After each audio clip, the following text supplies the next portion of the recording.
rakyat butuh pemimpin yang paham, yang ngerti bagaimana memajukan negara ini.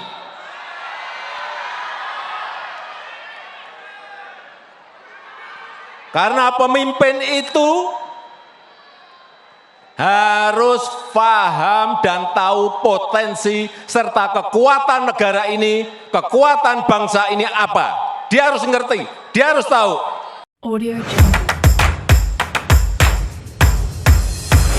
Audio Jungle. Presiden kita, Pak Jokowi, Pak Joko Widodo, hampir tiap hari berpidato. Karena memang harus meresmikan ini, memberi pengantar ini, mengawali, memberikan konsep, dan memberikan advice, saran. Nah, pidato Pak Jokowi, karena saking seringnya kita bisa melihat ada 10 teknik pidato yang dilakukan oleh Pak Jokowi. 10 teknik itu adalah yang pertama, menggunakan bahasa yang mudah dipahami. Pak Jokowi sering menggunakan bahasa yang mudah dipahami oleh semua lapisan masyarakat agar pesan yang disampaikan bisa tersampaikan dengan baik. Menggunakan bahasa Indonesia, ada jeda, lugas, dan kalimat-kalimatnya sederhana sehingga semua warga Indonesia, bangsa Indonesia mampu memahami isi pidatonya. Yang kedua, Pak Jokowi mendengarkan pendengar. Sebelum berpidato, Pak Jokowi sering mendengarkan pendapat dan aspirasi dari pendengar terlebih dahulu, sehingga pesan yang disampaikan bisa sesuai dengan kebutuhan dan harapan mereka. Sebelum berpidato, kadangkala para menteri diminta untuk ngomong dulu, berbicara lebih dahulu, mendengarkan apa yang disampaikan, setelah itu memberikan tanggapan. Sehingga aspirasi pendengar, aspirasi audiens, aspirasi yang memperhatikan pidato Pak Jokowi dapat diserap dengan bagus oleh Pak Jokowi. Peluang kita menjadi negara maju, peluang kita menjadi negara maju itu ada dalam 13 tahun ke depan. Ini disampaikan oleh para pakar dalam negeri maupun luar. Kesempatan kita itu hanya ada di 13 tahun ke depan ini. Karena bonus demografi kita akan muncul di tahun 30-an. Yang ketiga, menyampaikan pesan dengan jelas. Pak Jokowi selalu menyampaikan pesan dengan jelas dan terstruktur agar pendengar bisa memahami dengan mudah. Saking jelasnya, kalimat dibaca dengan pelan-pelan dan punktuasinya, ucapan titik komanya sangat jelas. Sekali lagi, dan sekarang kita tahu keadaan dunia, ketidakpastian global sampai diperkirakan sampai 5-10 tahun yang akan datang itu akan masih terjadi. Sehingga sekali lagi, nahkodanya itu harus nahkoda yang pemberani, berani mengambil risiko untuk kepentingan negara ini, untuk kepentingan bangsa ini. Nah, yang keempat, Pak Jokowi itu menggunakan analogi dan contoh.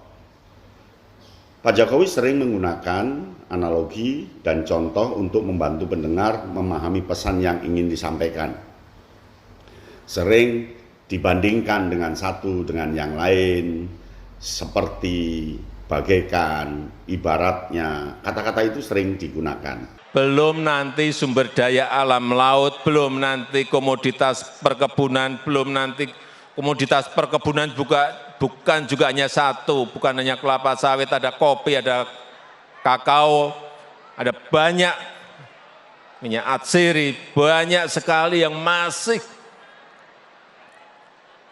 bisa menjadi sebuah potensi dan kekuatan kita. Yang kelima, menggunakan bahasa tubuh yang tepat. Pak Jokowi selalu memperhatikan bahasa tubuh yang tepat agar pesan yang disampaikan bisa tersampaikan dengan efektif. Bahasa tubuh itu lewat mimik, kedipan mata, gelengan kepala, anggukan kepala, kemudian kadang menggeser mic, kadang mic-nya dihadapkan ke audiens yang kanan, ke audiens yang kiri, bahkan ke audiens yang belakang, dan seterusnya. Itu semua digunakan oleh Pak Jokowi untuk mempertegas supaya sambutannya lebih efektif. Karena pemimpin itu harus paham dan tahu potensi serta kekuatan negara ini, kekuatan bangsa ini apa. Dia harus ngerti, dia harus tahu. Yang keenam, memberikan penekanan pada kata kunci. Pak Jokowi sering memberikan penekanan pada kata kunci agar pesan yang disampaikan bisa lebih mudah diterima oleh pendengar. Kata kunci itu disampaikan dengan pengulangan-pengulangan dan dengan bahasa tubuh lewat tangan dan lewat anggukan dan seterusnya. Udah ambil sepedanya.